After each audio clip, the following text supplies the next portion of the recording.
How you doing there, you? Did you miss me? No? You missed me.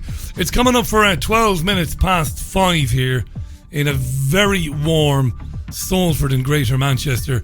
It is the 20th of June 2019. My name is Richie Allen. It would appear that the temporary glitch with respect to the technicalities and the internet service has been overcome. It's been overcome because of a bit of improvisation and adaptation. Hope you're well. It's absolutely sweltering in the studio. That's all right. We can live with that. I don't know what I'm going to talk to you about because I've got absolutely nothing planned. It's been one of those days. I have nothing done. It's just me and you. Bit of a chat for as long as it lasts. And then it's back to normal after that. All right? Can you live with that? You can. Asking the questions mainstream journalists will never ask. This is your Richie Allen Show on richieallen.co.uk, Fab Radio 2 in Manchester, and triggerwarning.tv. It's the Richie Allen Show, broadcasting live on richieallen.co.uk and multiple platforms around the world. And now, here's your host, Richie Allen. Well, it's going to take a tornado to interrupt our service again, I don't mind telling you.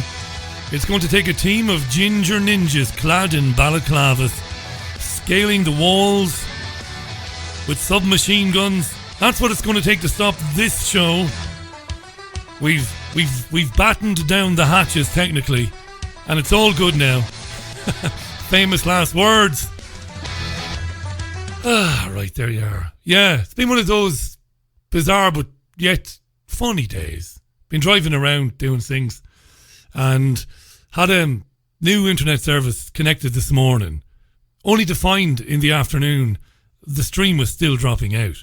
Now, a less paranoid or a more paranoid man than myself might have imagined that sabotage was afoot, but no, it's nothing like that. 'Twas to do with the... I'm not even going to get into it because I don't even understand the terminology and it doesn't matter. Welcome to whatever the hell this is, by the way, because I just for the hell of it, I could have cried off today, but I didn't want to do that. I thought I'd come on and spend a bit of time with you, having a chat with you anyway, because around about 4:45 we got this fixed and up and running, and it isn't a patch, it's fixed now. It's wonderful. How you doing? Hi to Alan Badger, who's tweeting to me. How you doing, Alan? Thanks for your tweet there. Hi to Kelly. How you doing, Kelly, in Ireland? Hi to Martin in Spain. We'll be back to normal as and from tomorrow. So tomorrow morning there will be a YouTube live stream reviewing the papers, and then we're back to normal on Sunday with Sunday View, and it's going to hold solid and the stream is not going to drop out. I'm saying this and I'm moving my left eye to the left and I'm looking at the monitor as it monitors the stream, and I'm like, go on, I dare you. Everything will go out the window if it drops out. Everything. Me, the dog, Caroline, everything. Hi to Patrick Vidine. So today of all days, because of everything that's been going on, I've not really been watching what's been happening here in the UK. I've not read too many newspapers, but I'm well aware of the fact that the Iranian military has shot down a US military surveillance drone. Right. Now, it's not funny when countries start shooting at one another, even if it's only at unmanned drones. It's not funny. I wouldn't say it's funny. I don't encourage it. No hypocrite am I. Not funny at all. There's a little bit of funniness. The drone costs $220 million. I wonder, does that wake up the slovenly, the slobby,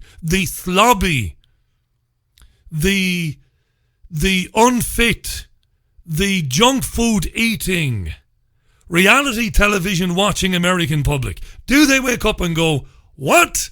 We're spending £220 million on an unmanned drone? Surely we could buy it or make it cheaper than that. Have a word with your government, lad. Have a word with your government. They spend this sort of money with companies like Raytheon, one of the most evil companies on planet Earth. Brown envelopes are being passed around from congressional committees to senators, to the bosses of companies like Raytheon, because I guarantee you, I don't care what software is in these drones. I don't care what the intellectual property rights are and how expensive they are. It doesn't cost but a fraction, I would imagine, of that cost to build one of these unmanned drones.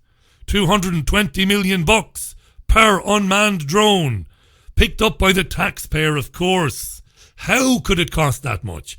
I would venture a guess that with the metal and the plastic and the composite and the software and the wires, it probably, even the man hours, it probably costs less than $100,000 or $150,000, and yet they paid $22 million for it. Isn't it mad?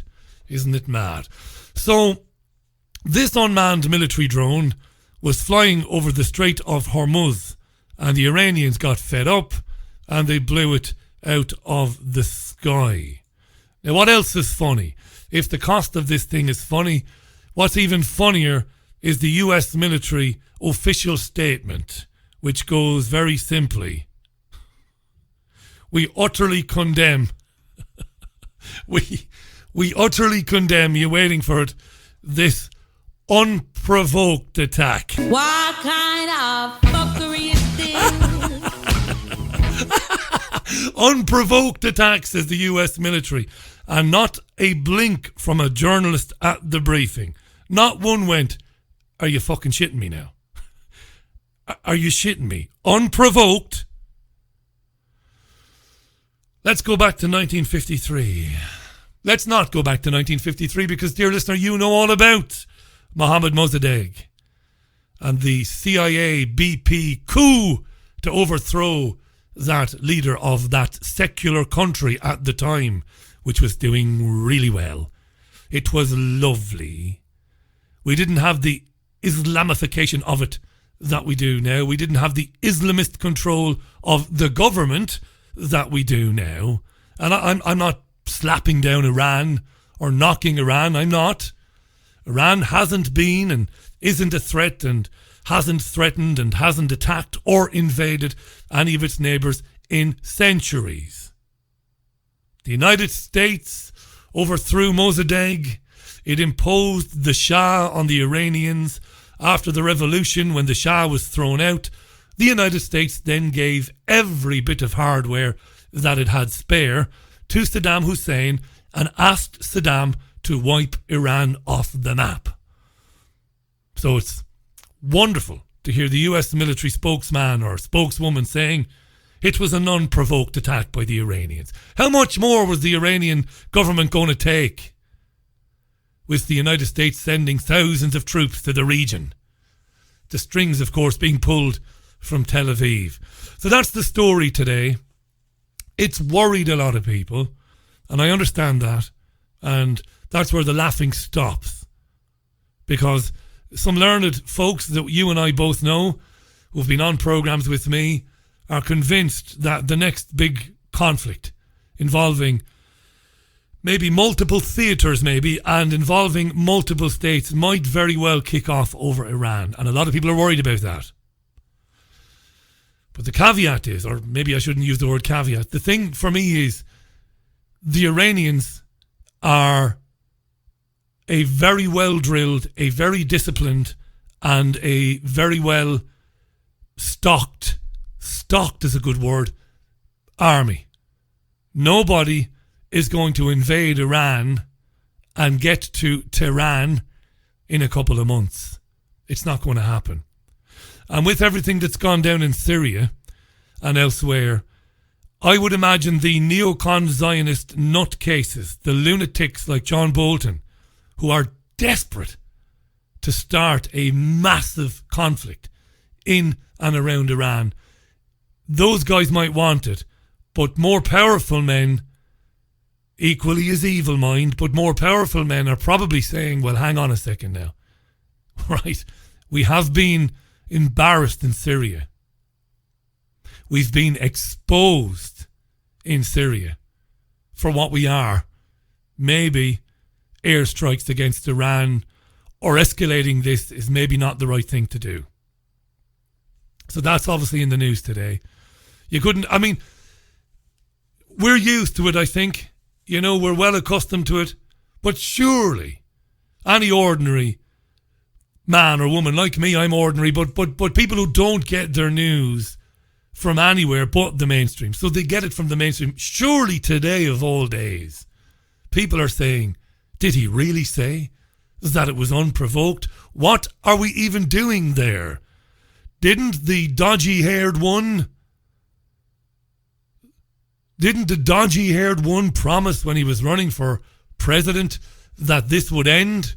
Our presence overseas, interventionism would stop. Didn't he say that? Wasn't it a key campaign promise? So what are we doing over there? You would hope more people would begin to not say, but shout in the United States of America. That's a big story today. And we'll watch that one closely, as you know. And this is even just as interesting and just as important. The campaign against the arms trade. You might remember this. We covered this. We're talking about taking the government to court over its decision to sell arms to Saudi Arabia. Arms that were bound for the destruction of Yemen. And they did take the government to the High Court. And they have won a legal challenge, according to the BBC today, over this decision to sell arms to Saudi Arabia. The campaign against the arms trade argued that continuing to license military equipment for export to the Gulf state of Saudi Arabia was unlawful. The CAAT, we'll call them that now, Campaign Against Arms Trade, CAAT, said that there was a clear risk the arms might be used in a serious violation of international humanitarian law. Now, the judges at the High Court today said they would look at the licenses. They would look at them. They would review them, but they wouldn't suspend them immediately. So it's maybe a hollow victory for the CAAT. Now, the International Trade Secretary Liam Fox said the government wouldn't grant any new licenses for export to Saudi Arabia, nor its coalition partners, while it considers the implications of the judgment. So the judgment basically said today, yes, it's worrying, it's troublesome that what's going on in Yemen is happening to a large degree because of arms given to Saudi Arabia by us, so we need to review that. They didn't suspend these licenses, but the review on its own was enough to shake the government, and for Liam Fox to say, well, we won't sell any more until the review is completed. Now, there is a policy around this. It's UK export policy, and the policy is, quite simply, is that licenses shouldn't be granted if there is a clear risk that weapons might be used in a serious violation of international law.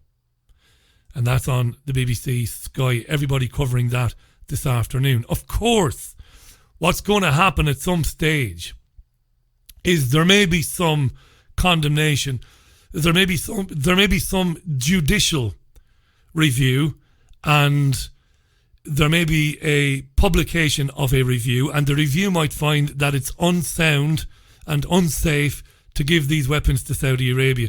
What won't happen, don't get your hopes up at all, is that Theresa May and key members of her government, none of them will face charges.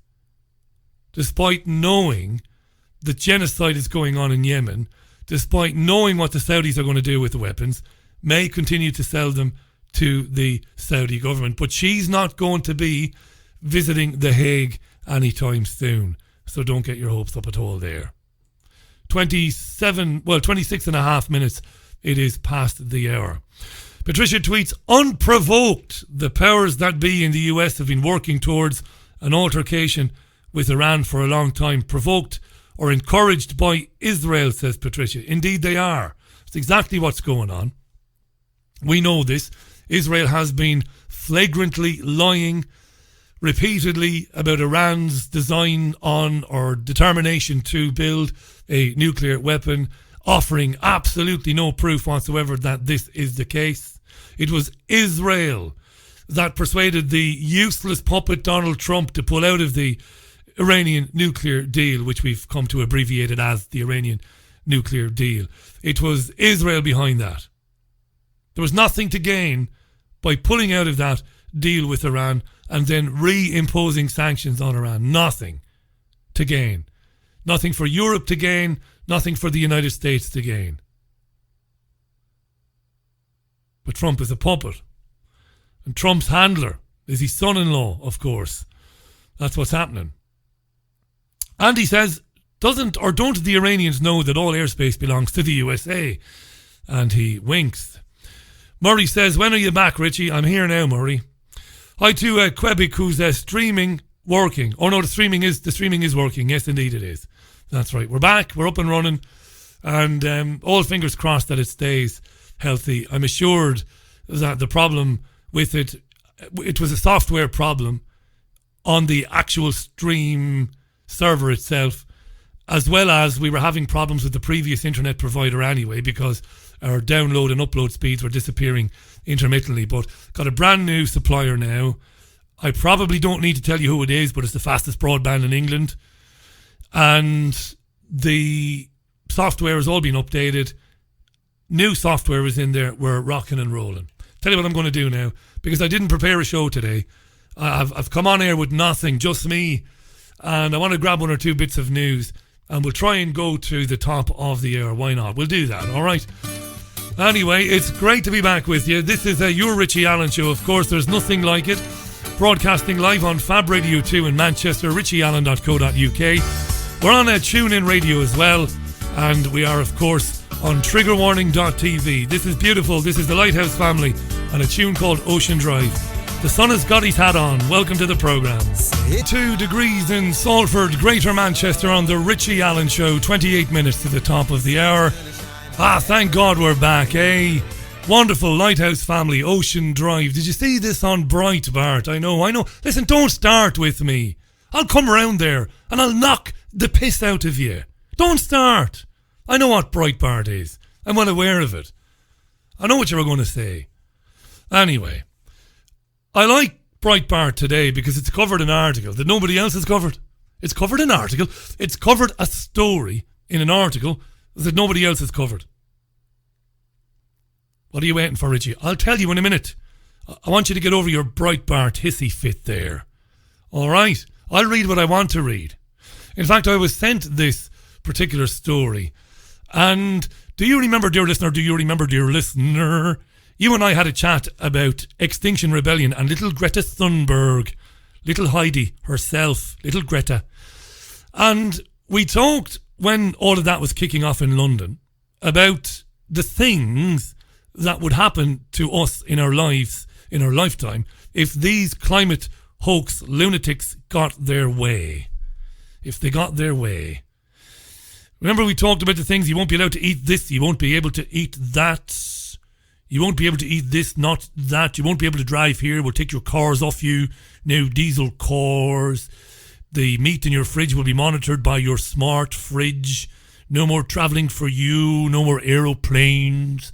Do you remember all this stuff? And you had the Green Party and Friends of the Earth and all of these bullshitters saying, yeah, we need to do this. We need to transform human society, human civilization. Well, the Irish. Breitbart, and I did cross-reference the claims made by Breitbart today, but Breitbart has published a terrific article about what's going to happen in Ireland. Now, I must give a nod here. I must give a nod, a wink, to an old friend of mine, David Icke. Because when you read this story on Breitbart today, it almost reads like the opening to a chapter of a book by David Icke in the last 10 or 15 years. Wow. Here's the headline: Climate Emergency, Ireland set to ban private cars while planning mass third world migration. Climate emergency. Ireland set to ban private cars while planning mass third world migration. Reads a bit like a David Icke chapter. Here's the story. Virginia Hale is the journo, and it reads, drivers will be forced off the roads in Ireland and the population packed into higher density cities under a long-awaited climate plan which will revolutionise people's lifestyle and behaviours. Yeah, I will read it again, yeah. Drivers will be forced off the roads in Ireland and the population packed into higher density cities under a long-awaited climate plan which will revolutionise people's lifestyle and behaviours, according to local media. Did you hear that, Tom? No. Could you repeat it? Because I can't believe my fucking ears. No, I'm not going to repeat it, Tom. So David Icke said many moons ago, people will be forced off of the land. Rural habitation will become a thing of the past in the mid-21st century. This will be brought about, said Icke. He wasn't the only one to say it, but to be fair to him, he got right deep down into it and put it all neatly together in some of his books. Did the man, who I'm still very fond of, believe it or not. I say believe it or not because he's not been on this programme for 18 months. But I'm still very fond of the man. And this is true, right? And he said this. He said they would destroy and poison the land. And they would do this by fracking. By fracking. And they would do it by geoengineering. They would render the ground and the land unusable. Apart from Monsanto's abiotic stress seeds, by the way. Yeah. Apart from them. You don't know what that means, no? Monsanto patented a few years ago a seed that is immune to abiotic stress. Abiotic stress, by the way, is when the soil is so fooked, so destroyed, so infertile or unfertile. Is it me that's infertile and the soil is unfertile? Which is it? Am I infertile? I hope I'm not. Yeah, so Monsanto has a seed. So Icke said they'll render the land uninhabitable and they will herd people into human settlement zones. Many years ago. They called him mad. You're mad. You're a mad bastard, so you are. Aren't you, David? You're mad. Of course, he wasn't mad.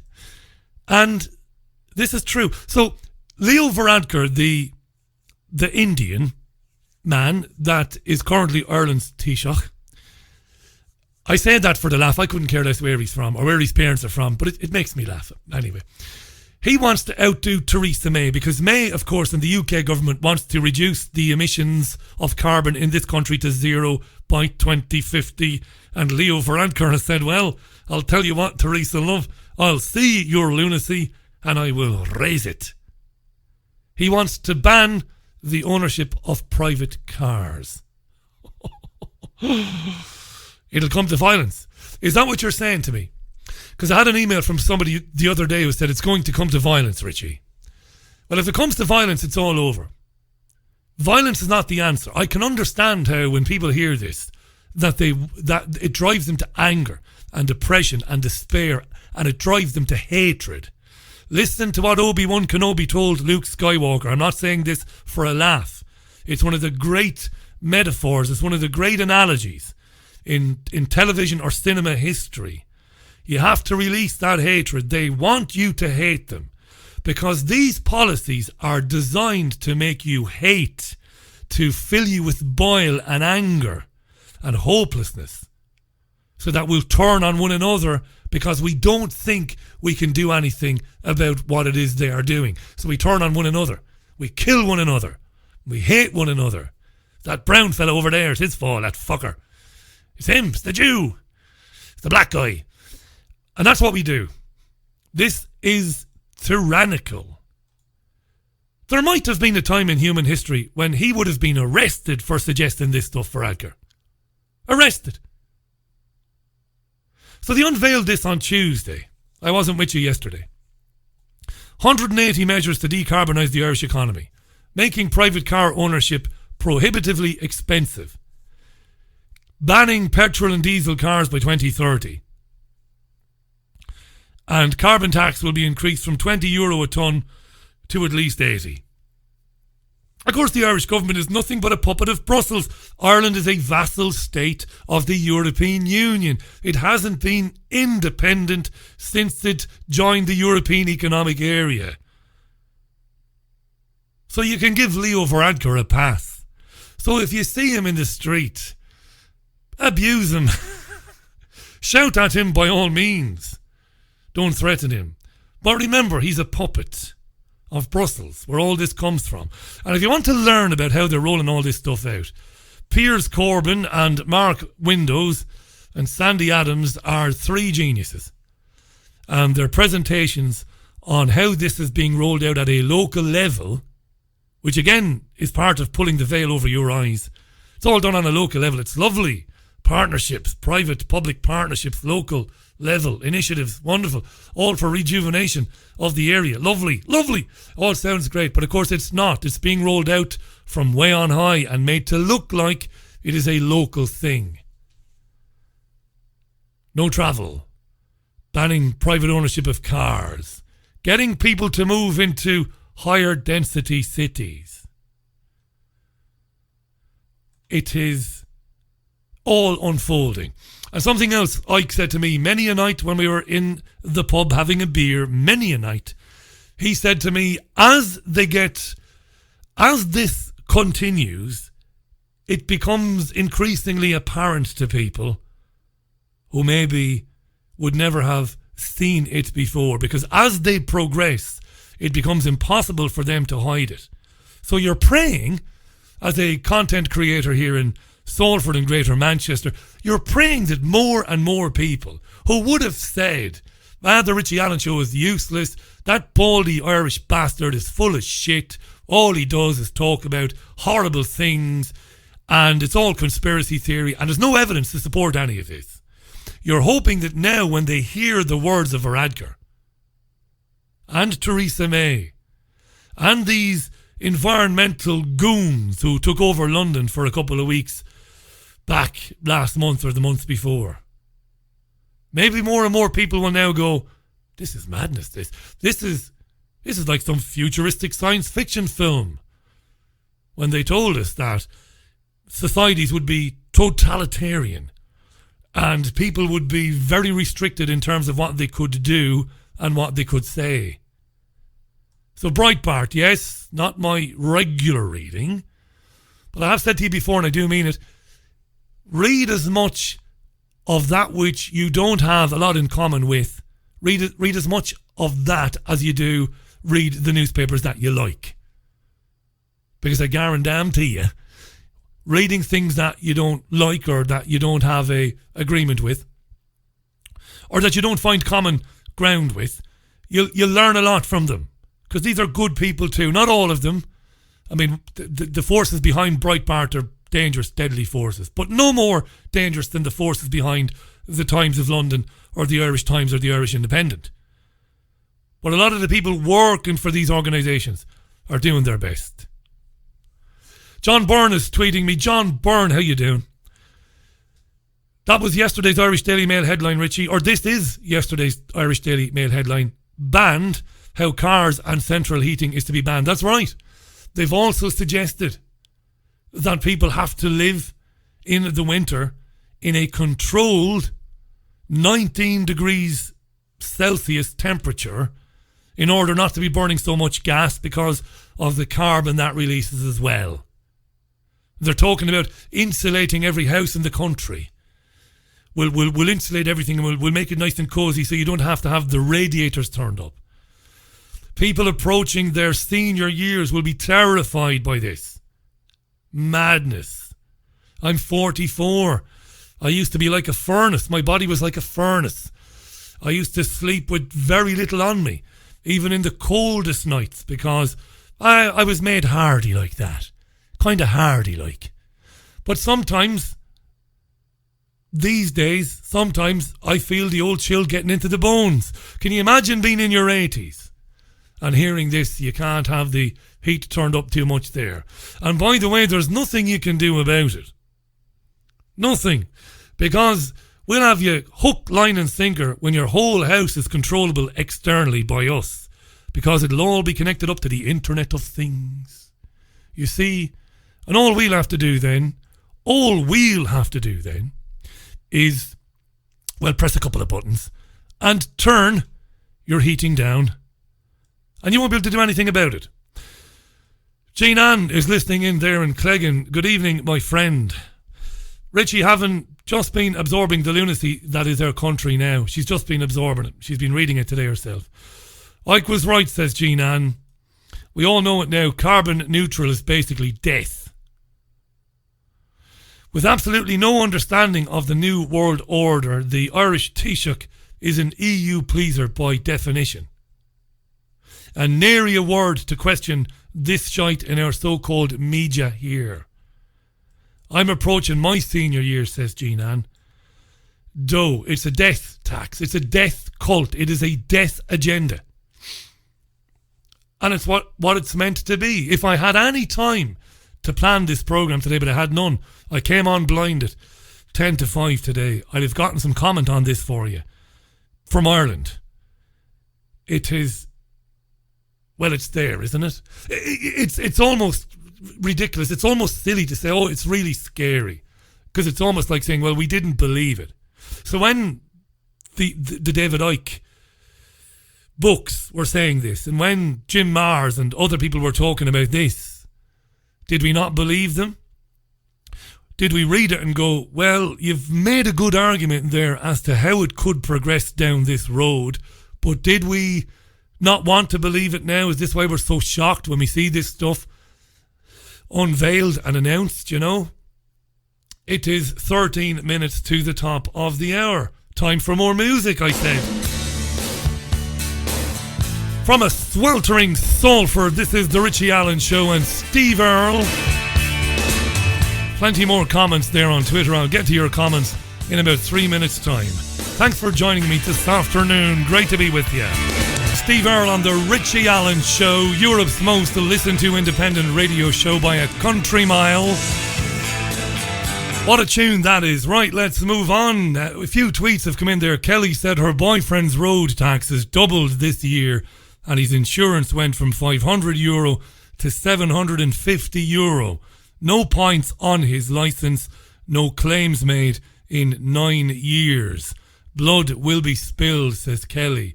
Car insurance, of course, is one of the greatest scams ever dreamt up by the financial elites. What a scam it is that a man or a woman of means or of good character cannot say, if I cause an accident and am found to have caused it, I will pay for the repairs and cover the medical bills of the injured party. No, you've got to. You are compelled to buy motor insurance. It's incredible. Sorry to hear that, Kelly. Mine is not as expensive than that. I've not had a claim either. And my road tax is £5 a year because I drive this DCI Renault Megane estate. Not a car becoming of a radio presenter. Well, it is actually. It is. Certainly not of a well-known radio presenter. But as I'm not that well-known, I'll have to make do with the Renault Megane DCI. But the emissions are so low, apparently. It's £5 a year for me, road tax. But I get screwed every other way, Kelly. Mr. Shin says, Richie, I'm up to my eyes in debt and just about keeping my head above water. I get stressed about it regularly. I'm sorry to hear that, mate. I really am. And it's easy for me to say, try not to stress and try not to get wound up about it. But it's impossible not to, because I've been there. When we were about to leave Spain, our financial circumstances were so dire. I feared that we, or at least I, was going to end up on the streets. And I'll never forget it. The stress of it. So you have my sympathy. You really do. And he goes on to say, does Mr. Shin, that Leo Varadkar is now telling me I've got to buy an electric car and spend thousands on insulating my house. John says, my friend in Salford, is it me or has Richie been 44 for over a year? No, I was born on New Year's Eve 1974, meaning I'll be 45 years old this New Year's Eve. I am 44 años. 44 I am. Hi to William in Scotland. How you doing, William? Thanks for that meme there. I just retweeted it there. And my great friend Nathan Maverick of the greatest Sex Pistols tribute band in the world, bar none, is listening in this afternoon. How you doing, Nathan? I can't wait for you to be back in Manchester. I can't. I'll be there with bells on, not missing it, not this time. Nathan says, is it possible to resurrect Guy Fawkes to finish what he started, Richie? You'd feel like it sometimes, wouldn't you? So Ireland seems to be the basket case of Europe, or at least lately anyway, when something crazy has to happen, let's try it in Ireland. And if the Irish, this one-time great revolutionary people, this one-time courageous, fierce, ferocious tribal people who would not be conquered by British imperialism, who said their prayers in the woods and in hovels and under the ground, who invented guerrilla warfare, this great people have now become a guinea pig for the fucking elites. You want to try something out and see if we can get away with it now? Try it on the Irish. Case in point, this headline from a local newspaper in Dublin today. Greystones Primary School. Oh, Jesus. I can't even read it. I can't read it without laughing. Let's try again. Greystones Primary School to allow boys to wear skirts in new gender-neutral measures put forward by students. What kind of fuckery are you? Yeah, the lunatics have taken over the asylum. The lunatics have taken over the asylum. The lunatics, in this case, being the progressive, all-embracing, gender madness young people.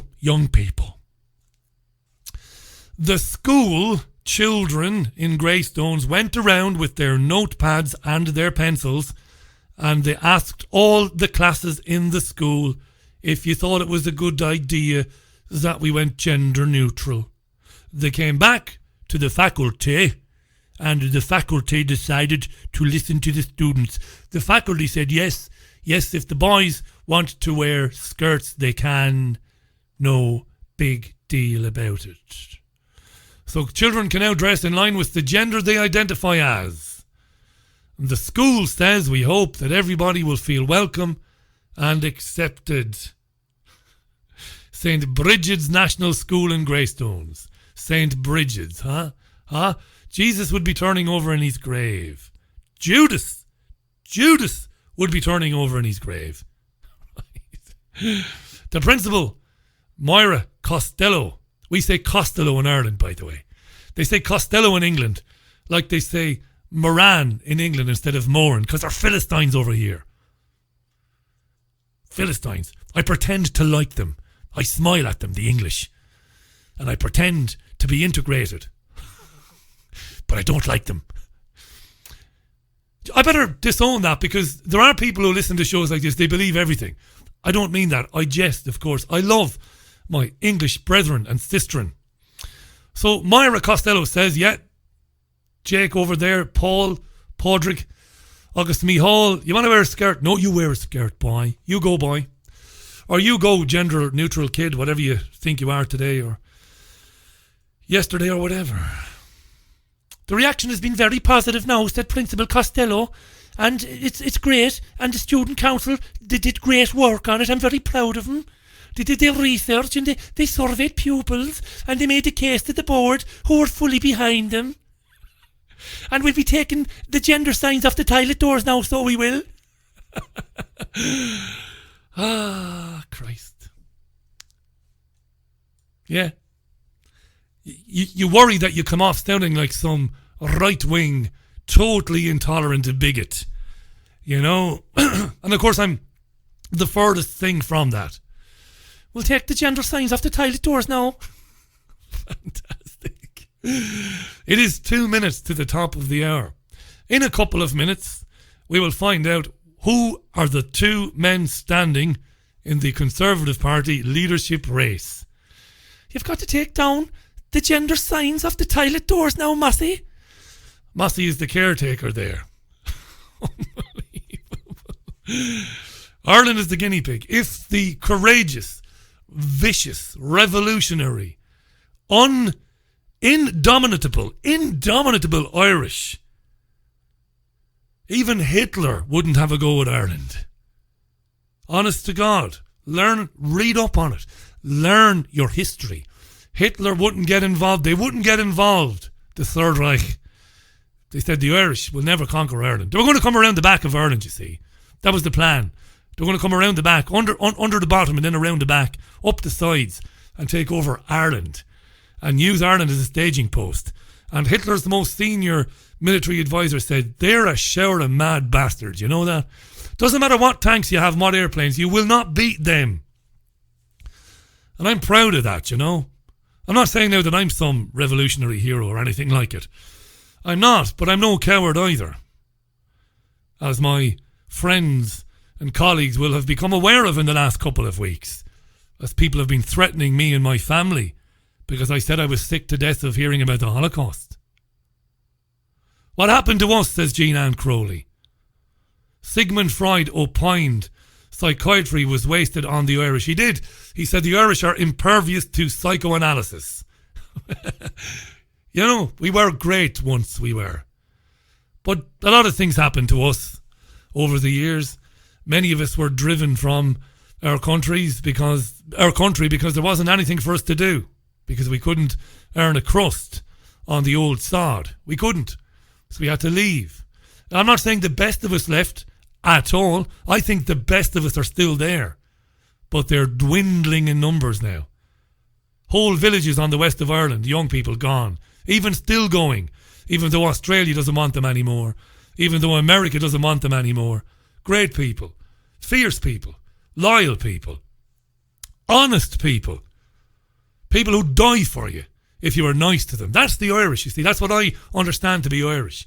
An Irish man or an Irish woman will die for you if you show them a favour. If you show them a bit of loyalty. They're yours forever, the Irish. Forever. Never hear a bad word said about you. You could go on to be an axe murderer.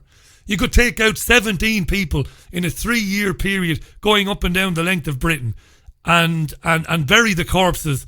And the person you done a favour for in Ireland, he was lovely. He killed 17 people. I don't know about that. I don't know anything about that now.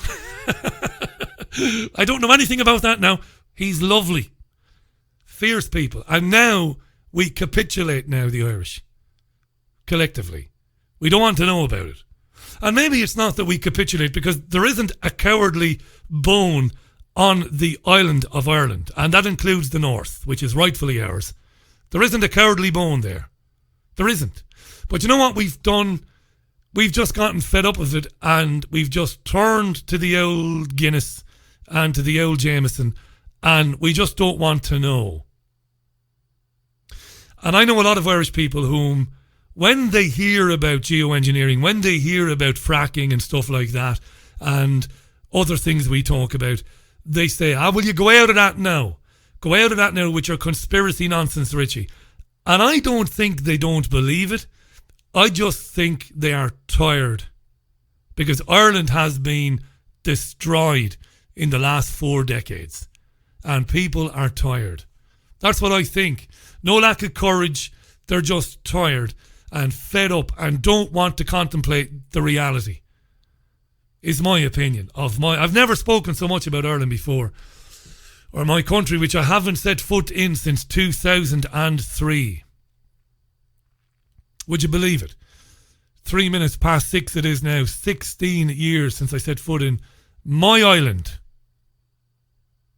And I miss it from time to time. Of course I do. But I don't want to see it the way it is now. Capitulating to this nonsense. They haven't wear skirts now if they want to wear skirts. No, let's not leave them wear skirts. Let's not. Let's tell the little bastards, you'll remember how old you are and you're here to learn and to have fun, but to learn. You don't go telling us about gender neutral. Get into your seats, open your books to page 4, Irish lessons. Let's start speaking in Irish. Leave that nonsense about skirts outside. Take it to your parents. You're not wearing a skirt coming in here. Because it's madness, isn't it? Peter says, I'm glad that my mum and dad are not alive to see the shit that has happened to their homeland. Yeah. Sean Hinchcliffe, if I had the money, I'd get my arse back to Ireland yesterday, says Sean. That's the thing, Sean. A lot of people who left Ireland are not in a financial position or in a financial situation to go back. Patricia says, boys in a Catholic school wearing skirts, what can you expect when the men priests wear dresses? Says Patricia. That's very good. Thank you, Patricia. Faisal tweets, if they want to be gender neutral, why don't they just have all the kids wear trousers? That will be the end of the fuss. That's a really good point there, Faisal. Thanks for that, mate. What have I got there? I have. Red Hot Chili Peppers. I know. I ran into the studio at 5 to 5. I got set up just in time to come on at 10 past 5. So that's why there isn't much content today. My apologies for that. I'm not virtue signalling here. I had no time to prepare anything. When we come back, we'll see who the final two are in the Tory leadership race. This is your Richie Allen Show. We're back to normal now. And from tomorrow on, it's back to the regular shows. All right. Right, I think we might be able to go over to the BBC. Thank my colleague officers. This is the latest ballot announcement. We'll find out now which of Gove, Hunt or Johnson, 2 will be left in and will compete for the leadership next week. So they're going to reduce 3 to 2. It's Jeremy Hunt, Michael Gove and Boris Johnson. We will get down to 2 now. So on behalf of the 1922 Commission, Charles Walker and I, as returning officers for the election of the leader of the Conservative and Unionist Party, can now declare the results of the 5th ballot. The total number of votes cast in today's ballot was 313.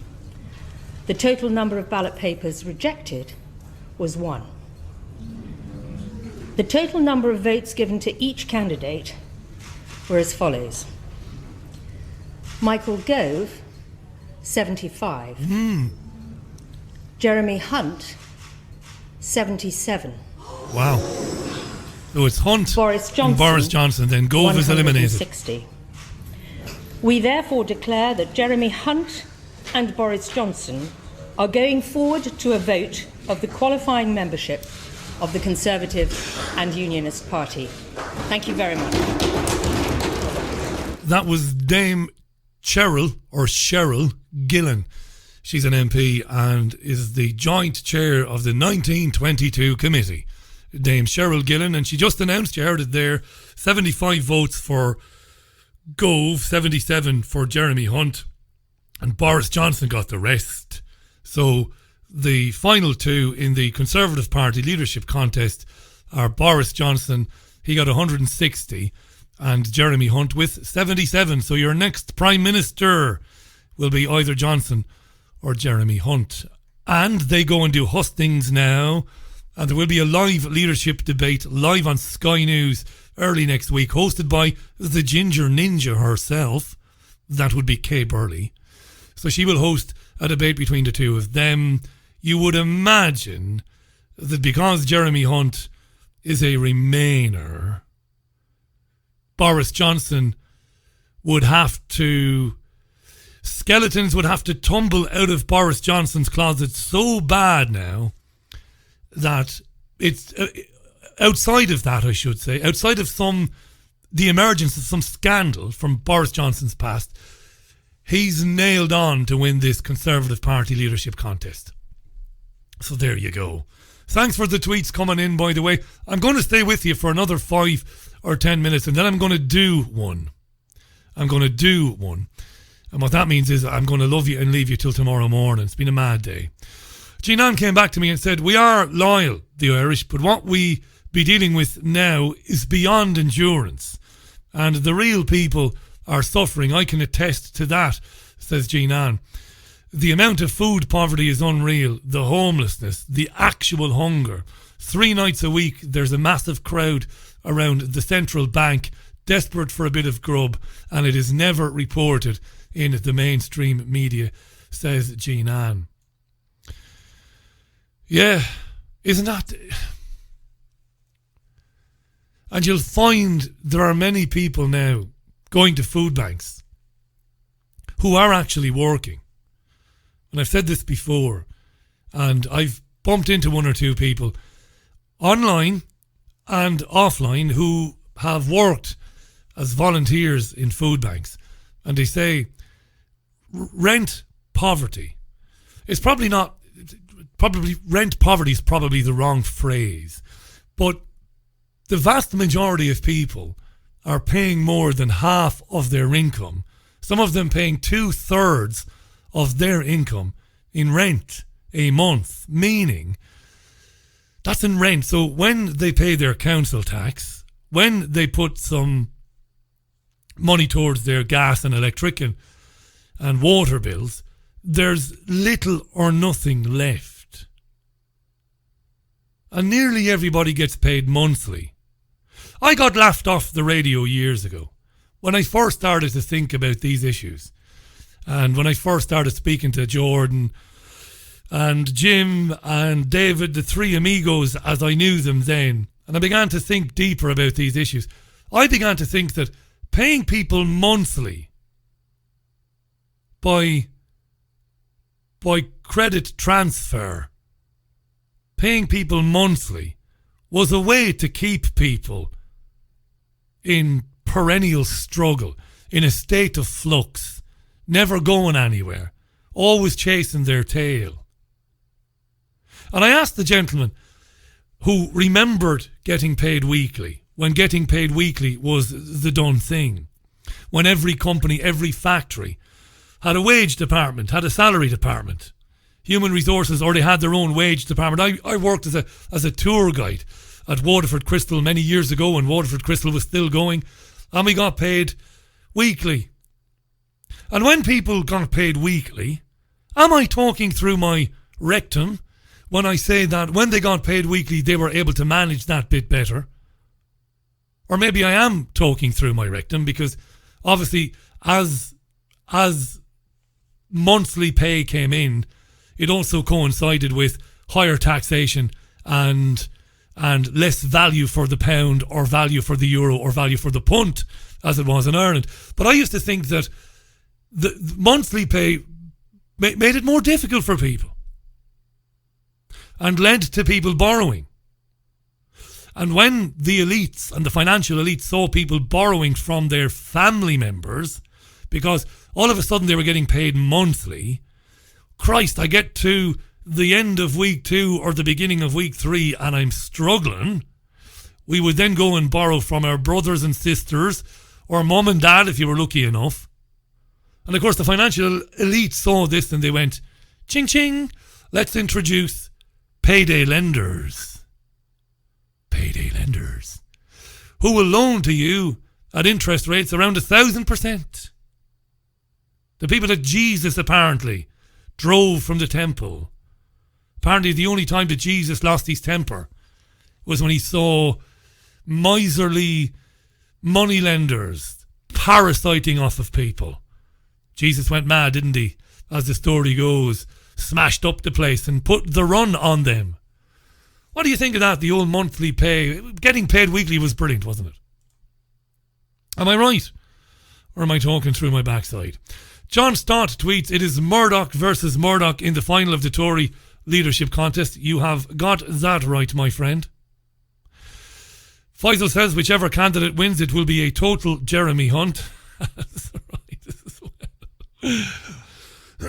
And John Parsons from Salford came back and said, my poor old Irish mother is 87. Imagine what she has seen in her lifetime. Her father and mother took up arms against the black and tans. Now she lives in a world where men wear skirts and call themselves women. Yeah. Absolutely.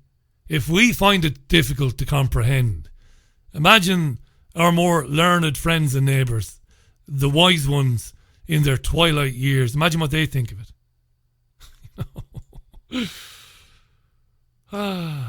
Yeah. I wonder about that. When did it come in? When did being paid monthly become the norm? I wonder. Anyway, it's coming up for 15 and a half minutes past 6. There's not much else really to tell you. I mean, there's a few more things in the news, but I've done just over an hour, and I'm glad I did. I'm glad I swooped in, that I dropped in on you. I'm glad we got the problem sorted. I'm delighted, to be honest, and I'm thrilled. And I'll be back with you tomorrow morning at 9:30 for the newspaper review for the week.